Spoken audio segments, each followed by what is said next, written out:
that's the importance not of just feeding. choice.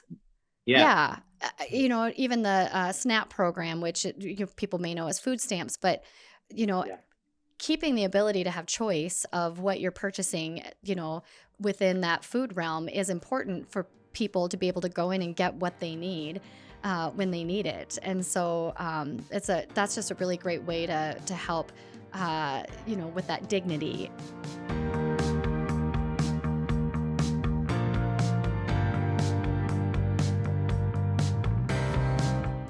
Welcome to our next episode of 50 Faces of Feeding South Dakota. We're glad you joined us for this week's conversation, which takes us to Pierre.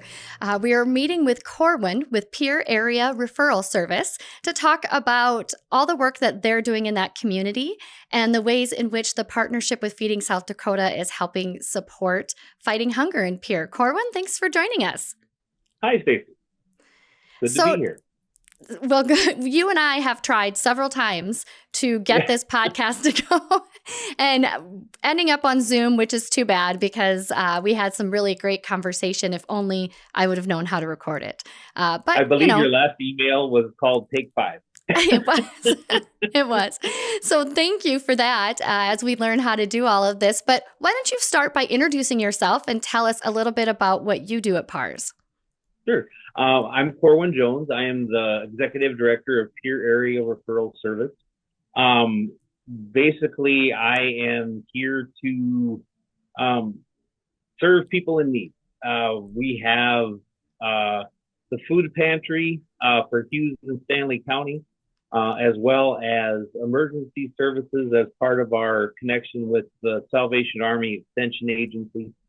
And we try to get people on with their day-to-day life and their basic needs. I had the good fortune of walking through your food pantry when I was in Pierre last, and you're so organized and you've got such a great plan there. Um, That's the staff. You've seen my desk. They yeah, are much more true. organized than I. That's true. That's fair. So, how long have you been the executive director at PARS? Since 2018. It was the day after Labor Day I started. Oh, okay. Got that last holiday vacation in. Right, yeah. And basically, I was kind of starting some training, I guess, more or less before that.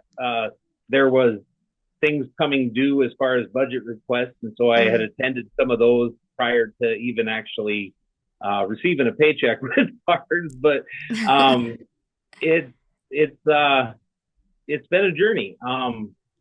I know that when I started this job, I didn't really have a whole lot of idea what else was involved other than you needed a servant's heart. And Mm. I do have that, compassion for those in need. And I am still learning all of the other things as far as managing a nonprofit. But you get a little bit more every day, and then every day you get surprised with something too. So, tell us a little bit about your journey to this position. What were you doing before 2018, and how did you end up here? Sure. I got to the Pierre area as a education major. I started teaching out at Crow Creek Travel School, which is 48 miles from Pierre.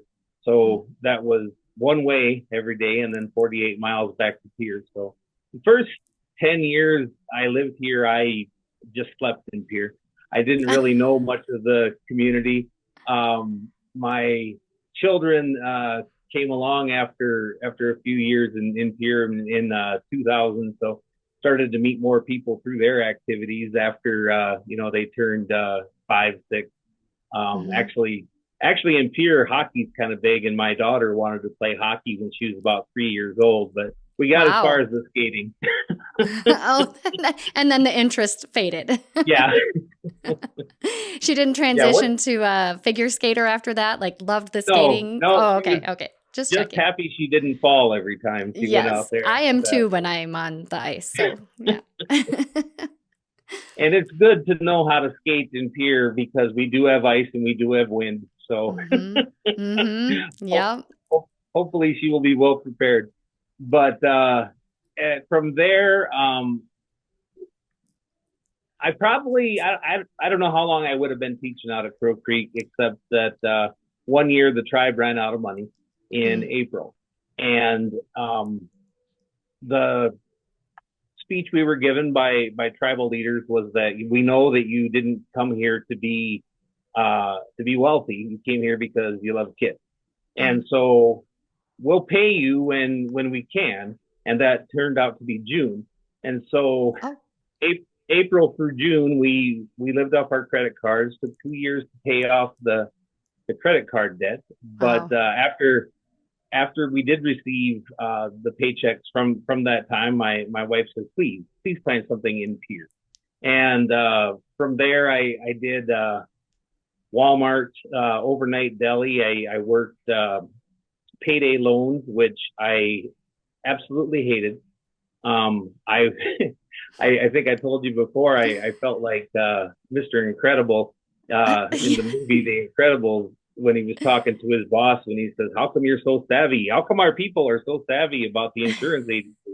Because I would try to tell them best I could about how to minimize their costs and get things done in time and not have to Right. pay those outrageous financial charges. Mm-hmm. So I'm still doing something like that, but everything at PARS is free to those who need our services. We don't charge a thing.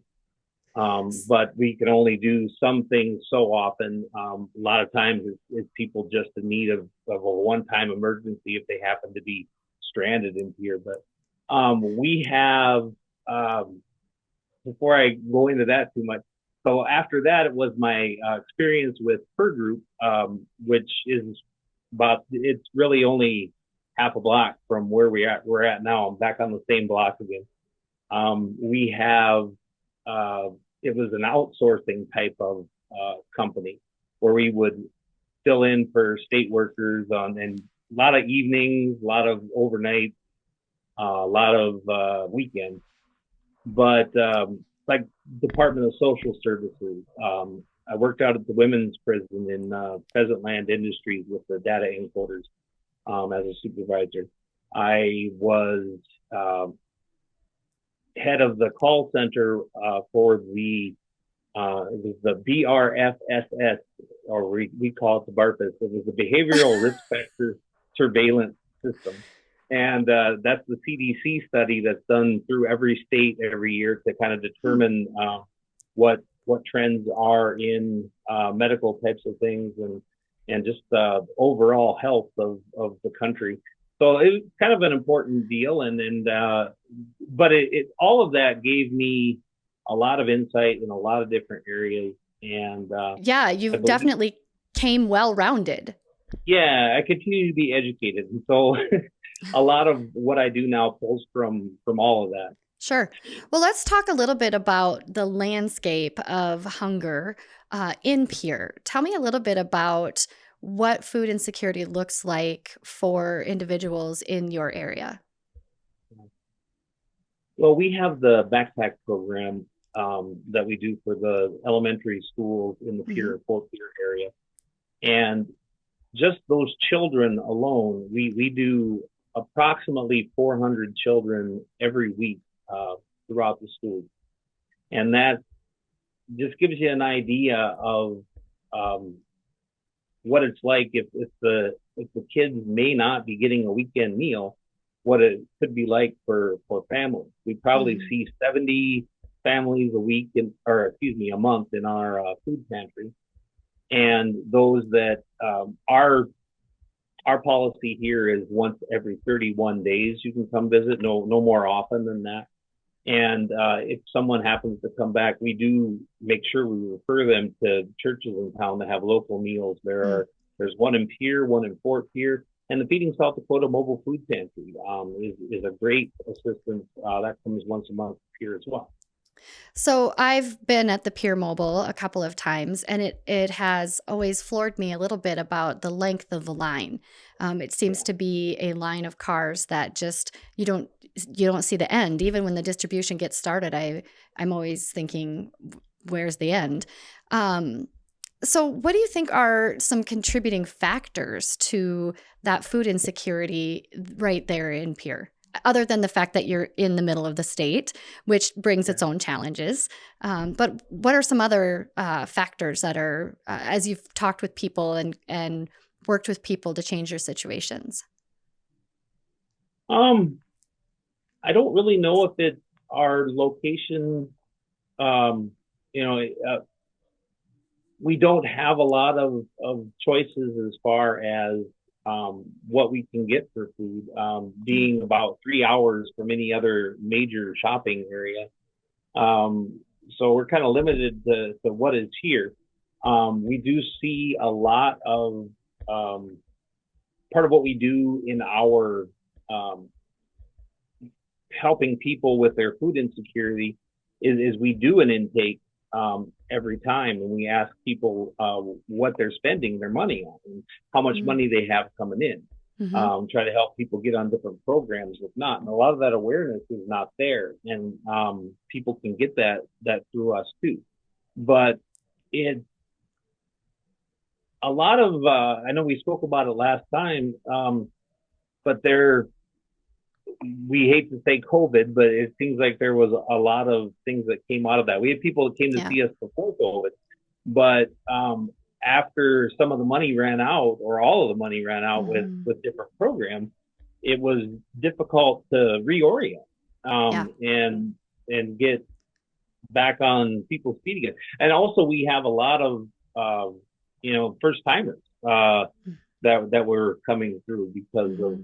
of of Yeah, different. that COVID, those benefits in COVID really, I feel like, exemplified how that federal assistance or nutrition program assistance can build such a bigger safety net, bigger food safety net for families. And when you look at the trends of national food insecurity rates, and South Dakota's included, just as a state, we saw people come up out of food insecurity. We saw that rate drop during COVID because of those benefits. But then in 2022 in South Dakota, we shot up almost 4% in our food insecurity rate, which was the largest jump since 2008.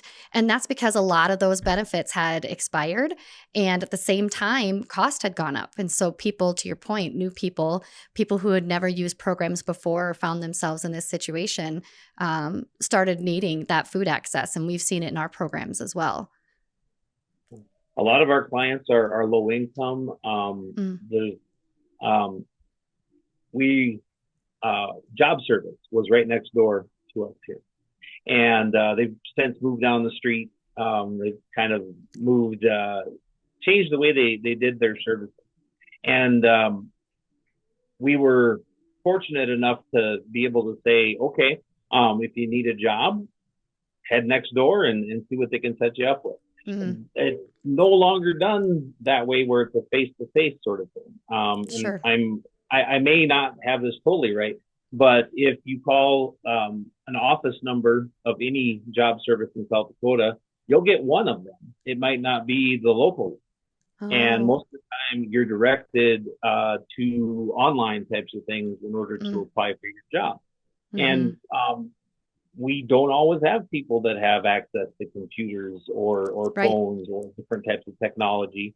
And that, although it may be more efficient in some ways, in others, it's really a disservice. Yes. Yes, and this brings me around to, I want to make sure we revisit a really core part of our prior conversation. But first, I wanted to point out that PARS is actually older than Feeding South Dakota.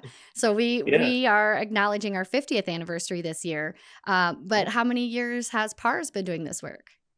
We turned 50 in November. So we're in our 51st year, and we're started by a lady in town. Her name was Artist Townsend. She really had a servant's heart, and started the first food pantry in Pierre out of her house. And she went from that to legal aid services for those who couldn't afford it. Mm-hmm. And with help with the ministerium, it's become what PARS is today, where we have different services. We don't have so much of the legal aid, but we refer people to mostly Dakota Plains in our area for pro bono types of legal help. So you keep saying referral, which is in your name, Yes, uh, and so, but it's not just you referring individuals out. You guys right. get a lot of great community support. Can you Yeah, just talk a little bit about, because it started in somebody's home, right? And it's grown into this office space where people know to come there, whether they need food or employment support or utility support. They know to come to you, but that doesn't happen organically. Talk a little bit about how the community has rallied around your work. yeah. Well, it's surprising, just the word of mouth, and actually where we're located, right down by the river between two different parks. We're in an area where there may be a lot of people that are transient and are kind of seeking to get out of the way of a lot of other Hmm. things, but yet stumble across us. We also, like you said, we do have the support of the community. The police chief here in town, Jason Jones, he's on our board, and we have a voucher system where the police, when PARS isn't open, can help with uh, motel room for the night if Mm. someone's stranded, for gas money to get on to the next location. Sometimes that if that person's stranded here, that motel room, isn't the final solution to what they need because they don't live here. They need to get back home, and so then that'll lead to coming into PARS and working on getting a bus ticket with River City Transit or Jefferson Line in order to get them to where they're going. A lot of them are in state, but we have to stretch that quite a bit because Pierre is kind of in the middle of the country, and we have a lot of people that are going a long distance, and Pierre isn't always really close to where they're headed. Hmm. And I told you last time about a family that came through here that they lived in Texas. They were heading to Montana to pick up their son and his significant other. And then while they were heading back to Texas, they hit a deer outside of Pierre and didn't have enough money to get the vehicle fixed, didn't have enough money for motel.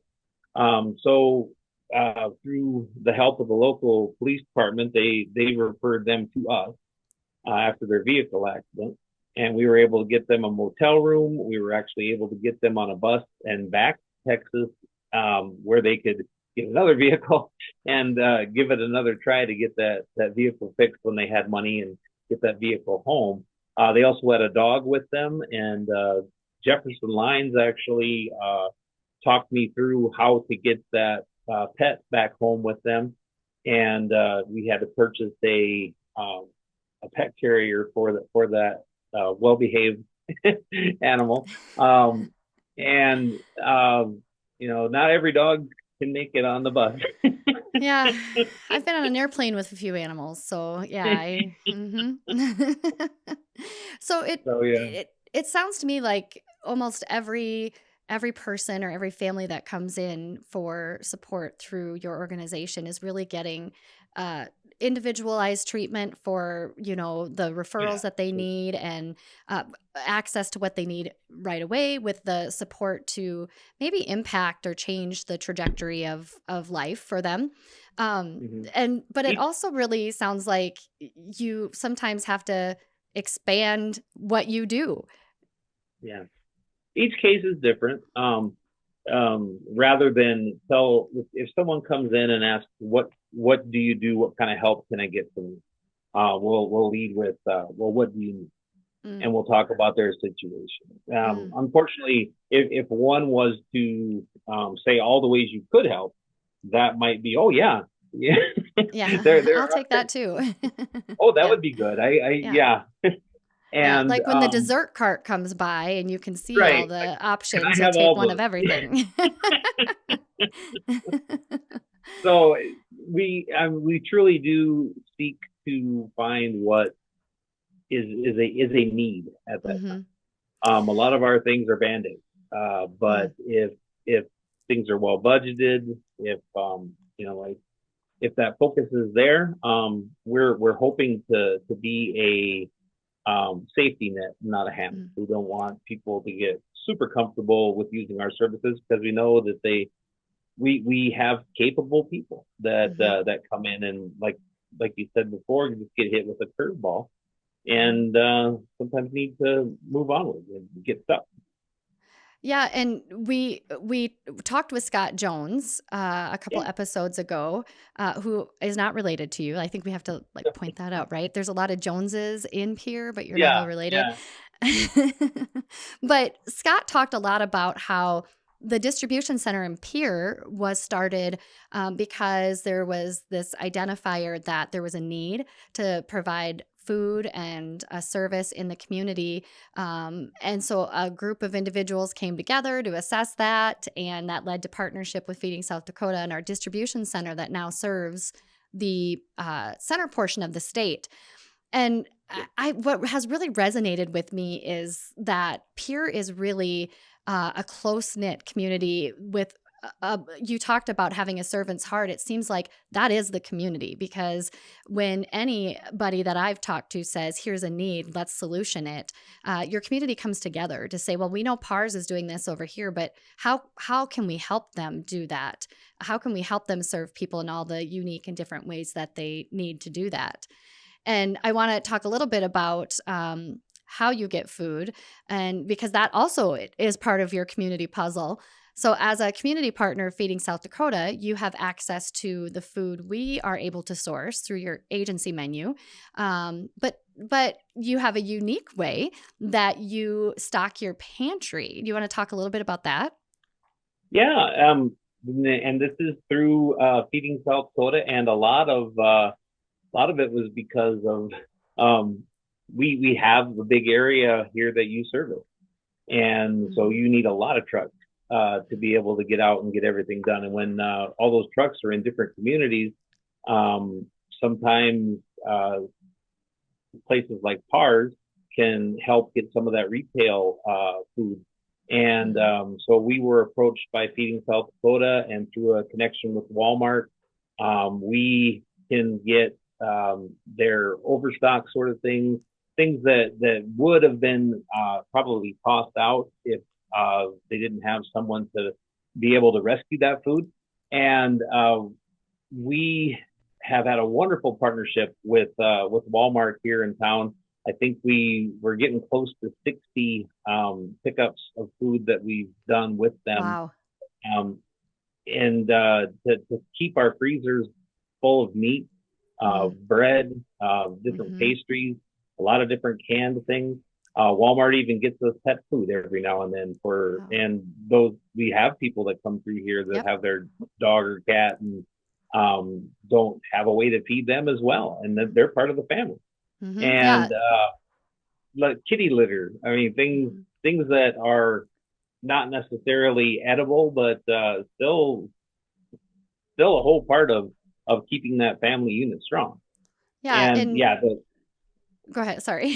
oh no, I just at first we were afraid that we would not have the capacity to keep everything that Mm. Walmart would be sending our way.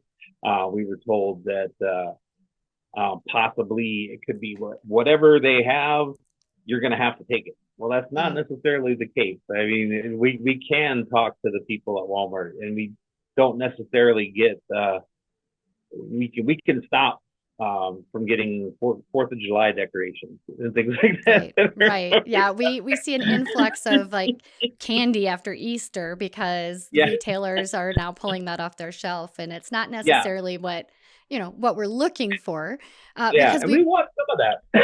sure, sure. But we also want to make sure that we're getting the right food out at the right time. And you mentioned something about keeping your freezers full because when we talk to people who are facing hunger, those are the types of things that when the budget gets tight, they're not buying. It's the protein, Yeah, the meat, the dairy, fresh produce. Those are things that just are more expensive, but then you can go and get something a little less healthy. So having that in a food pantry is so important to be able to fill that. And when I walked through your food pantry, I know you said like, oh, we don't have much room, but you were doing okay. And I just think it's great that retail rescue is one of those options for you. What kind of foods I mean, you talked a little bit, but what what is the bread, the frozen, what other things are kind of some popular things for your guests that you get from Walmart? Well, I first want to say that I was blessed with people that know how to utilize a small amount of space as far as shelving and The shelving and does that go was all the way to the ceiling. yeah, pretty much. And was great to have that help in the beginning. A lot of times, really, what we hear when people are looking for things here, they is meat, is the protein, Mhm. Mhm. and the bread, peanut butter. We have a lot of there's so much protein in a jar of peanut butter Mhm. that you don't even really consider that. It's more, it's very sustaining. I had a friend in the Navy, and he said that they had, if everything else ran out, they had peanut butter and Mhm. rice to last them Yeah. until the end of the decade. But Yes. it, And it's so essential though. And that to the point, even in the military, they know yeah, that basic need of food is so essential. And oh yeah, that a jar of peanut butter can make such a difference is a really incredible thing. yeah, and it's we have we do have a homeless population in Pierre. Mm. I wouldn't say it rivals Rapid City or Sioux Falls, but we do not have a homeless shelter in Oh. Pierre. And occasionally we'll have people come through that need food, but they don't have Hmm. a freezer. We won't be Right. able to give them meat or Hmm. bread. But we do similar things to what we do with the kids that get the backpack food at the schools. Items that are you know potable, Hmm. items that are easily cooked or don't need to be cooked, and are in individual packages, so that